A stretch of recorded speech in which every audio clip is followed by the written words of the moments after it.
56 நீலம் சஞ்சீவி ரெட்டி முதலமைச்சர். அவர் தொட்டு இன்றைக்கு வரைக்கும் ஆளுகிற எல்லோருமே தெலுங்கர்கள். கர்நாடகா நிஜலிங்கப்பால தொடங்கி இன்றைக்கு உள்ள முதலமைச்சர் வரைக்கும் கன்னடர். ஆனா தமிழகத்துல இன்று தொடங்கி நீங்க கணக்கு போட்டீங்கன்னா 1/56 இன்று தொடங்கி பாத்தீங்கன்னா எத்தனையோ வேற்று மொழிக்காரர்கள் ஆடினாங்க. இதை நம்ம கேட்டா நம்மள பாசிஸ்ட் நான் தமிழர் பாசிஸ்ட் இல்ல, எல்லாரையும் நேசிக்கிற நேசிஸ்ட் புரிஞ்சுங்கடா நம்ம சொல்றோம். அதை மக்களுக்கு புரிய வைக்க வேண்டிய தருணம் இருந்துச்சு. அதனால இந்த சந்தர்ப்பத்தில் நாம் எல்லாம் புரிந்து கொள்ள வேண்டியது ஒன்றே ஒன்றுதான். தமிழக நலன்களை முன்வைப்போம், தமிழர் நலனை முன்வைப்போம், அண்ணன் சீமானை முன்னிறுத்துவோம், முதல்வராக்குவோம். நாம் தமிழர் அபிஷேகம் செய்யலாம் என்று பேசிக் கொண்டிருக்கின்ற இந்த நேரத்தில் இவர்கள் எல்லாம் கூடுகிறார்கள். ஐயோ, சீமான் எந்த வரலாறை எல்லாம் தோண்டி எடுத்து நம்மை சந்தையில் நிறுத்தப் போகிறாரோ என்ற கலக்கத்தோடு தான் அவர்கள் இருக்கிறார்கள். நாம் ஒன்றை நினைவில் வைத்துக் கொள்ள வேண்டும். எப்பொழுதுமே இந்த நாட்டின் வளத்தை சுரண்டுகிறவர்களுக்கு தான் அது தேர்தல். அவர்கள் எப்போதும் தேர்தல் குறித்து சிந்திப்பார்கள். ஆனால் நமக்கு இது இனமான பிரச்சனை. நம் இனத்தை அழித்துக் கொண்டிருக்கிறார்கள். நீண்ட நெடுங்காலமாக ஈழத்திலே மட்டுமல்ல, இங்கும் திராவிடம் என்ற போர்வையில் நம் உரிமைகள் அனைத்தும் ஒளி தோண்டி புதைக்கப்பட்டிருக்கின்றன என்பதை நாம் அறிவோம். 38 மாவட்டங்களிலும் 38 விதமான பிரச்சனைகள். மக்களை நிம்மதியாக இருக்க விடுவதில்லை. ஆனால் அவர்களுக்கு இந்த 1000 ரூபாயை கொடுத்து அவர்களை அமைதிப்படுத்துகிறார்கள், அந்த நிலையில் வைத்திருக்கிறார்கள். அவர்கள் ஆணவத்தோடு சொல்கிறார்கள் 88,000 வாக்கு சாவடிகள், 9 லட்சம் முகவர்கள் எங்களிடம் இருக்கிறார்கள் என்று அவர்கள் எப்போதுமே ஆணவத்தோடு சொல்கிறார்கள். 88,000 வாக்கு சாவடி, அந்த வாக்காளர்களை வாக்குகளை வாங்கி சாவடிக்கிற விடமாகத்தான் அவர்கள் நீண்ட காலமாக வைத்திருக்கிறார்கள். நமக்கு அது வாழும் உரிமையை பெறுகின்ற வாக்கு நிலையங்கள் 9 லட்சம் பேர் நீ வைத்திருக்க, எங்களிடம் குறைவாக இருக்கலாம். ஆனால் நல்ல வாய்ப்பா, நீங்கள் ஜனநாயகம் என்ற பெயரில் தான் எங்கள் இனத்தை நீண்ட காலமாக சொல்லிக் கொண்டிருக்கிறீர்கள். அதனால் தப்பி பிழைக்கிறீர்கள். வெண்ணி பரந்தலை வென்ற வீர திருமகன் என்று பெயர் பெற்ற கரியால் சோழன் போர் புரிந்த கோயில் அணி எங்கள் மாவட்டத்திலே கும்பகோணம் அருகிலே இருக்கிறது. திருப்புறம்பயம் போர் நடந்த போர்க்களம் இன்னமும் இருக்கிறது. ஒரு காணி அளவிலே சுருங்கி இருக்கிறது என்றால் நம் வரலாறுகளை திராவிடம் அந்த அளவிலே தான் வைத்திருக்கிறது. திருப்புறம்பயம் போர் நடந்த இடம், தலையாளை காலத்து செல்வென்ற பாண்டிய நெடுஞ்சிலே என்ற இடம். இதற்கெல்லாம் மேலாக கேரளாந்தகன் என்ற ராஜராஜ சோழனுக்கு பெயர் பெற்று தந்த காந்தலூர் சாலை இன்னமும் இருக்கிறது. இத்தனை போர்க்களங்களும் எங்களிடம் இருக்கிறது. நீங்கள் ஜனநாயகத்தின் பேரால் மோசடி செய்து ஒவ்வொரு தேர்தலை சந்திக்கிறீர்கள். உங்களுக்கு துணிவு இருந்தால் நாங்கள் சொல்கிறோம், நீங்கள் 88,000 வாக்கு சாவடிகளிலும் 9 லட்சம் பேரோடு வாருங்கள். அவர்கள் எல்லாம் தரகர்கள், நீங்கள் விலைக்கு வாங்கி வைத்திருக்கிறீர்கள். எங்களது படை இது நாம் தமிழர் படை, தமிழினத்தின் படை. நாங்கள் சொல்கிறோம் அல்லது நீங்கள் சொல்லுங்கள், ஒரு இடத்தை பிடிக்கலாம். இந்த படையோடு வருகிறோம். 1 மணி நேரத்தில் கோட்டையில் புலிக்கொடி பறக்கும். ஆனால் இந்த ஜனநாயகத்தின் பேரால் எங்களை ஏமாற்றிக் கொண்டிருக்கிறீர்கள். அவர்கள் சொல்லுகிறார்கள் ஒரு கவுன்சிலர் கூட இல்லை என்று சொல்லுகிறார்கள். அன்பு உறவுகளே, அது நமது கட்சியை பற்றி குறித்து சொல்வதல்ல. அது எனது அவமானம், அது உனது அவமானம், அது தமிழ் தேசிய இடத்தின் ஒட்டுமொத்த அவமானம். அதை நாம் நெஞ்சிலே சுமக்க வேண்டும். கவுன்சிலர் என்பது உங்கள் அப்பா வீட்டு சொத்தா? இளவரசர் போது அதுக்கு கேட்பாரு, அப்பா வீட்டு சொத்தான். அது ஒரு பதட்டம் தான். நாம் தமிழர் எழுப்பிய பதட்டத்தில் தான் அவர் எதிர்க்கிறவங்களாம் கேட்கிறார். ஏன்னா நாம் அவனை பார்த்து கேட்கிறோம், தமிழ்நாடு அப்பா வீட்டு சொத்தா? இப்ப துணைமலை முதல்வர். அதனாலதான் இந்த பொதுக்குழு மிக முக்கியத்துவம் வாய்ந்ததாக இன்னும் 1 மணி நேரத்தில் தமிழ்நாடு அந்த அறுவடையை சந்திக்க போகிறது. அந்த நடுக்கத்தில் தான் எதிர்கள் இருக்கிறார்கள். எனவே நமக்கு எப்போதுமே இது தேர்தல் அல்ல, இது இனவால் மானத்தை மீட்கின்ற போர். இப்போதுமே கர்நாடகா சொல்வார், ஆரியத்துக்கும் திராவிடத்துக்குமான போர் என்று. ஆரியம் திராவிடம் எல்லாம் சேர்ந்து ஒரு காலமும் தமிழினத்தை தலை தூக்க விடுவதில்லை. தமிழ் தேசியம் என்பது அனைத்து தேசிய நிகழ்வுகளுக்கான முழக்கம் தான். முன்பு பேசியவர்கள் நான் சொல்றேன், தமிழ் தேசியம் என்றால் அது தெலுங்கு தேசியம், அது கன்னட தேசியம், அது மலையாள தேசியம், அது மராட்டி தேசியம், அது பஞ்சாபி தேசியம் என்று தேசிய இன விடுதலை முழக்கம்.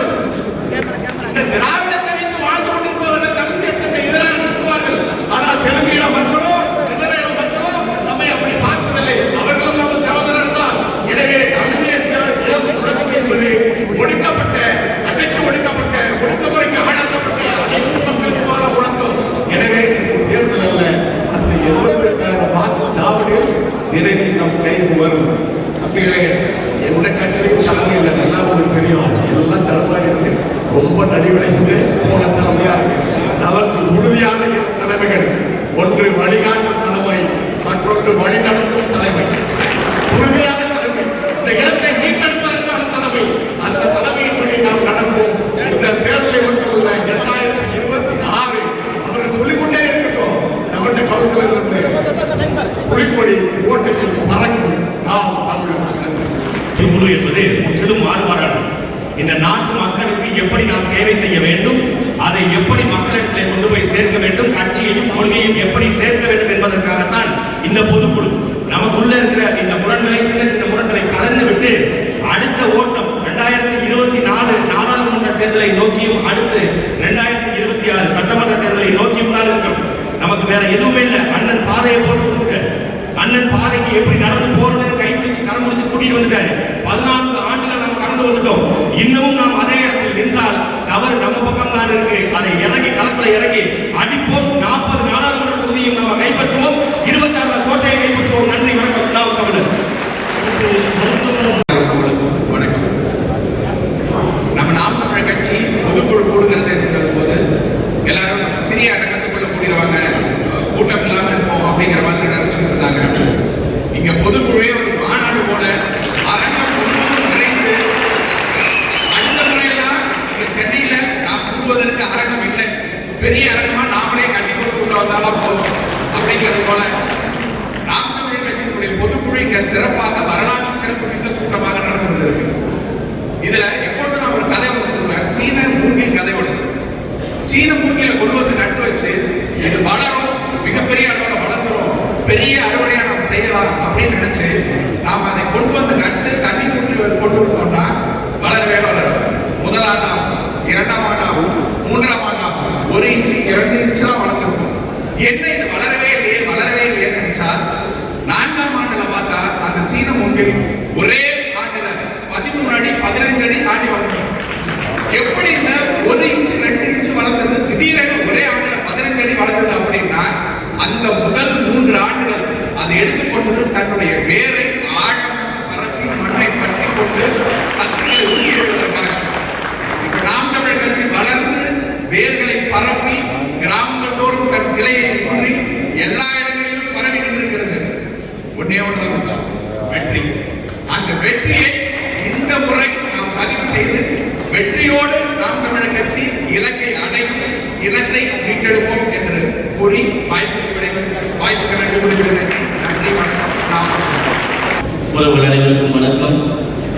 இங்கு கூடியிருக்கிற பொதுக்குழு உறுப்பினர்கள், நாம் தமிழர் கட்சியிலே பயணிக்கிற அத்தனை உறவுகளும்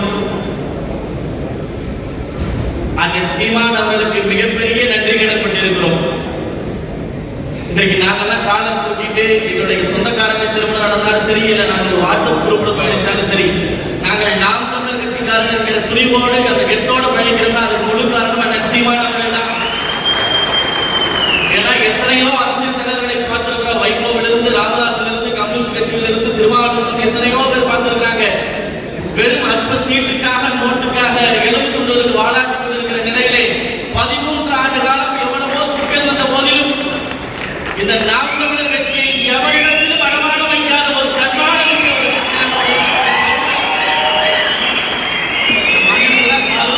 நாங்கள்தான் கடமைப்பட்டிருக்கிறோம். 2014 சட்டமன்ற தேர்தலை நாங்கள் போட்டியிட்டோம். அப்போது கேட்ட வாரிகள் 234 பேர் இந்த கட்சியில் இருக்கிறார்களா என்று கேட்டார்கள். அதையும் சாதிச்சு காட்டினோம். 2021 பாராளுமன்ற தேர்தலில் போட்டிட்டோம். டெபாசிட் வாங்குவீங்களான்னு சொல்லி கேட்டாங்க. 15 லட்சம் ஓட்டுகளை வாங்கி சாதிச்சு காட்டினோம். ஆனால் இனி நம்மை பார்த்து தொடுக்கக்கூடிய கேள்விகள், எத்தனை தொகுதியில் நாம் தமிழர் கட்சி வென்றது என்ற கேள்விதான் நமக்கு முன்னால் இருக்கிறது. தலைவர் பிரபாகரன் அவர்கள் சொல்வதைப் போல நீ பெரிது நான் பெரிது என்று எண்ணாமல் நம் இனமும் நம்முடைய நாடும் பெரிது என்று உழைக்க வேண்டும். 40 தொகுதியிலும் செந்தமிழன் மன்னன் சீமான் அவர்கள் தான் வேட்பாளராக போட்டியிடுகிறார் என்கிற எண்ணம் நம் அனைவருக்குள்ளும் வர வேண்டும். அதற்காக நாம் உழைக்க வேண்டும். இவருக்காக வேலை செய்ய வேண்டும், அவருக்காக வேலை செய்ய வேண்டும் என்று இல்லாமல் நம் இனத்திற்காக, நம் கட்சிக்காக, நம் மன்னன் சீமானுக்காக நாங்கள் களத்தில் நிற்கிறோம். நாங்கள் பெறுகிற ஒவ்வொரு வாக்கும் நம் இனத்தை காக்கும். எந்த வெள்ளம் வந்த போதிலும் முதலிடத்திலே நாம் தமிழர் கட்சி இருக்கிறது. இனி வெள்ளத்தில் மட்டும் முதலிடத்தில் நாம் தமிழர் கட்சி அல்ல, அனைவருடைய இல்லத்திலும் உள்ளத்திலும் தான்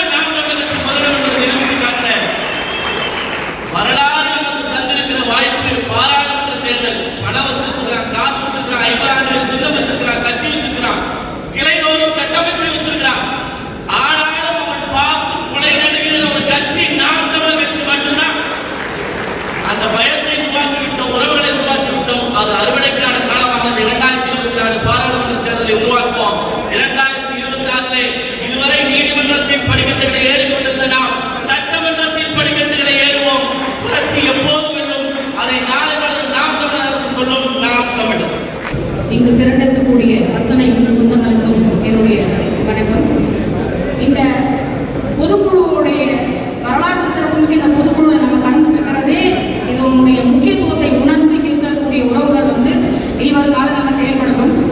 இந்த அரங்கில் சென்ற ஆண்டு அதிமுக கூட்டம் பொதுக்குழு நடந்து 2ஆ பிரிஞ்சு வெளியில போனதை நம்ம எல்லாம் பார்த்துருக்கோம். இன்னைக்கு நாம இங்க நாம் தமிழர் கட்சி பொதுக்குழு நடந்திருக்கு. இப்போ ஆளுங்கட்சியாக இருக்கக்கூடிய திமுக அதையும் உடைச்சு அடுத்து வரும் காலங்களில் தமிழகத்தில் ஆளுங்கட்சியாகவும் தமிழ் தேசியத்தை பேசக்கூடியவர்கள் தான் இருப்பார்கள், எதிர்கட்சியாகவும் தமிழ் தேசியத்தை பேசக்கூடியவர்கள் தான் இருப்பார்கள். அந்த நிலையை உருவாக்கி கொண்டிருக்கிறது நாம் தமிழர் கட்சி என்பதை உணர்ந்து இங்குள்ள உறவுகள் 2024 நாடாளுமன்ற தேர்தலிலும் சரி 2026 வரக்கூடிய சட்டமன்ற தேர்தலிலும் நாம் தமிழர் கட்சி வலிமையான களத்தில் உட்கார்வதற்கான பொறுப்பை உணர்ந்து உறவுகள் செயல்பட வேண்டும் என்று கூறிக்கொண்டு வாய்ப்புக்கு நன்றி கூறி விடைபெறுகிறேன். நன்றி, வணக்கம். நாம் தமிழர். அரங்கம் நிறைந்திருக்கிற உறவுகளுக்கும் எனது தந்தையான அண்ணன் உள்ளிட்ட அனைவருக்கும் வணக்கம். பொதுவாகவே நாம் தமிழர் கட்சி பொங்கல் விழா என்றாலே உலகம் முழுமைக்கும் பதறுவோம். இன்று பொங்கல் விழாவோட பொதுக்குழு கூட்டம் பல்வேறு காலகட்டத்தில் நாம் தமிழர் கட்சி பொங்கல் விழா கொண்டாடப்பட்டாலும் இந்த பொங்கல் விழா என்பது உலக தமிழர்களுக்கும் நமது தாய் தமிழ் உறவுகளுக்கும் மிக வரலாற்று சிறப்புமிக்க பொங்கல் விழா, பொதுக்குழுவோடு பொங்கல் விழா. இந்த பொங்கல் விழாவை உலகம் முழுமைக்கும் நமது பொங்கல் விழாவை பறைசாற்றுவோம். அடுத்த பொங்கல் விழா என்பது பாராளுமன்றத்தில் 40 தொகுதியிலும் தமக்கான வரலாற்றை சரித்திரத்தை தமிழர்கள் இடம் பிடித்தார்கள் என்ற வாக்குறுதியோடு நாம் இந்த பொங்கல் விழாவை மனமுகர்ந்து கொண்டாடி மகிழ்வோம். அனைவருக்கும் இந்த பொதுக்குழுவோடு கூடிய பொங்கலாவை சந்திப்பதில் மகிழ்ச்சி அடைந்து, அன்புறவுகளே, வெறும் மரம் என்றால் வேறு மட்டும் போதும், அதே ஆலமரம் என்றால் அது வேறு முழுதுமாக நிற்க வேண்டும். புரட்சியோடு நமது கிளையையும் போராட்டங்களோடு நமது வாக்கையும் அறுவடை செய்கிற காலம். அதனால் கட்டமைப்போடு அடுத்த தேர்தலை மிக சிறப்போடு பாராளுமன்றத்தையும் சட்டமன்றத்தையும் எதிர்கொள்ளும் என்று